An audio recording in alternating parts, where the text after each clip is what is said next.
একটা সময় অনেক মেধাবী দেশে মূল্যায়ন না পেয়ে নিজের মেধা ও যোগ্যতা দিয়ে সমৃদ্ধ করেছেন ভিনদেশি কোনো প্রতিষ্ঠানকে। তবে ৫ই আগস্টের পর দেশে এক নতুন চিত্র দেখা যাচ্ছে। তাসনিম জারা, আশিক চৌধুরী, হামজা চৌধুরী, ডক্টর ইমাদুর রহমানের মতো মানুষরা এখন বাংলাদেশের ব্র্যান্ডকে অনন্য উচ্চতায় নিয়ে যেতে নিজ নিজ জায়গায় কাজ করছেন।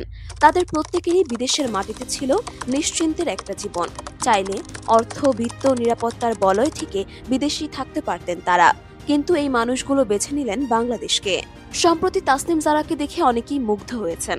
দেশসেরা ঢাকা মেডিকেল থেকে বিশ্বসেরা অক্সফোর্ডের শিক্ষার্থী তিনি। এরপর ক্যামব্রিজে বিশেষজ্ঞ ডাক্তার, সোশ্যাল মিডিয়ায় স্বাস্থ্য সচেতনতামূলক ভিডিও তৈরি, সব মিলিয়ে এই বয়সে বর্ণাঢ্য এক ক্যারিয়ার তাসনিম জারার। সেই মানুষটাই এখন বাংলাদেশে রাজনীতি করবেন বলে, মানুষের কথা শুনবেন বলে অলিতে গলিতে বৃষ্টিতে ভিজছেন, জলাবদ্ধ রাস্তায় হাঁটছেন। আপামর মধ্যবিত্ত বাঙালি সমাজের নারী প্রতিনিধির এক প্রতিবিম্ব যেন ফুটে উঠেছে তাসনিম জারার সাদামাটা পোশাকে, মানুষের সাথে মিশে মানুষের কথা শোনার এই যাত্রায়। তাসনিম জারা যুক্তরাজ্যের মতো দেশে ক্যারিয়ার ফেলে বাংলাদেশে এসেছেন নতুন কিছু করার আশায়, নতুনভাবে মানুষকে কিছু দেওয়ার আশায়। একইভাবে আশিক চৌধুরীর কথাও ভাবুন। বাংলাদেশের একটা বিনিয়োগ সম্মেলনে ব্যক্তিগত বা পারিবারিক গুণ কীর্তন না করে শুধু বাংলাদেশকে স্মার্টলি এভাবে প্রেজেন্ট লাস্ট কে কবে করেছে। এই আশিক চৌধুরী বাংলাদেশে এসেছেন স্রেফ একটা ফোন কলের উপর ভিত্তি করে। ডক্টর ইউনুস বললেন, দেশ সেবার একটা সুযোগ পাওয়া গেছে, আসবা নাকি?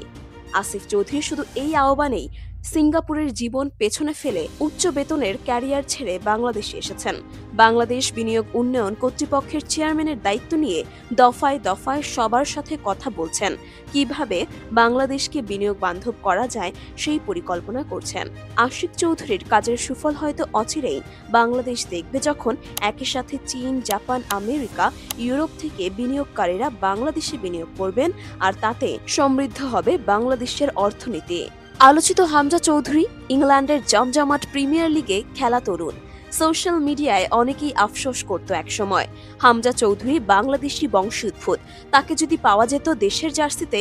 কিন্তু বাংলাদেশের ফুটবল সিন্ডিকেটের জন্য প্রবাসী ফুটবলারদের বাংলাদেশে আসার সুযোগ ছিল সীমিত। কিন্তু পরিবর্তিত দৃশ্যপটে হামজা চৌধুরী এলেন, বাংলাদেশের লাল সবুজের জার্সি গায়ে জড়ালেন। তার আগমনে একদিকে যেমন বাংলাদেশ এখন ভারতকে ছাড়িয়ে দক্ষিণ এশিয়ার সবচেয়ে দামি দল, একই সাথে এখন সামিদ, সোম, ফাহমিদুলের মতো প্রবাসী ফুটবলারদেরও বাংলাদেশে আগমন ধ্বনি পাওয়া যাচ্ছে। হামজা ইংল্যান্ডের এক মৌসুমে আয় করেন 40 কোটি টাকা, সেখানে বাংলাদেশে খেলতে আসলে তিনি পান মাত্র 20,000 টাকা। তাহলে এটাকে দেশপ্রেম না বললে দেশপ্রেম কাকে বলে? ক্রিকেটেও সম্প্রতি এক নতুন নজির দেখা যাচ্ছে। টালমাটাল বাংলাদেশ ক্রিকেটে বিসিবির সভাপতির পদে আছেন আমিনুল ইসলাম বুলবুল, যিনি বর্তমানে আইসিসির কর্মকর্তা। তিনি মালয়েশিয়া, হংকং, নেপাল ইত্যাদি সহযোগী দেশের ক্রিকেট উন্নয়নে অবদান রেখেছেন। এতদিন তাকে কাজে লাগাতে পারেনি বাংলাদেশ ক্রিকেট, তবে এবার তার আগমনে ভঙ্গুর বাংলাদেশের ক্রিকেট নতুন করে কিছু ইতিবাচক পরিবর্তন দেখবে, এমন আশা করা যেতেই পারে।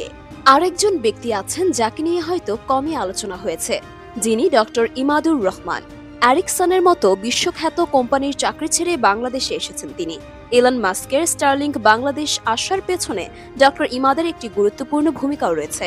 Doctor Imadur Rahman Bangladesh satellite company লিমিটেডের দায়িত্ব নিয়েছেন, যে প্রতিষ্ঠান এতদিন ধরে ডুবেছিল লসে। তবে দক্ষ নেতৃত্বে প্রতিষ্ঠানটি লাভজনক হওয়ার দিকে ধাবিত হচ্ছে বর্তমানে। বাংলাদেশের এমন অসংখ্য মেধাবী ছড়িয়ে আছেন বিশ্বজুড়ে। তাদেরকে দেশের কল্যাণে কাজে লাগাতে পারলে বাংলাদেশের চেহারাই বদলে যাবে আগামী 10 বছরে। তবে আমরা মেধাবীদের কতটা মূল্যায়ন করতে পারি তা দেখেই হয়তো আগামীতে অন্যরা আসবেন। ইতিমধ্যে দেখা গেছে সামাজিক যোগাযোগ মাধ্যমে তাসনিম জারা, আশিক চৌধুরীকে নিয়ে ট্রলের ঘটনা। তারা বাংলাদেশে নতুন ক্যারিয়ার গড়তে আসেননি, বরং নিজের যোগ্যতা গড়া ক্যারিয়ারকে একপাশে রেখে বাংলাদেশে এসেছেন মানুষের কাজে লাগবেন, মানুষের জন্য ইতিবাচক কিছু করবেন নতুন পটভূমিতে, সেই আশায়। আমরা যদি তাদের মূল্যায়ন বা অন্তত সামান্য সম্মান না দেখাতে পারি, কেন বাংলাদেশে আসবেন মেধাবীরা? বাংলাদেশে মেধার মূল্যায়ন হলে, ম্যারিটোক্রেসির জয় হলে বাংলাদেশই নতুন কিছু পাবে, যা আগে কেউ ভাবেনি।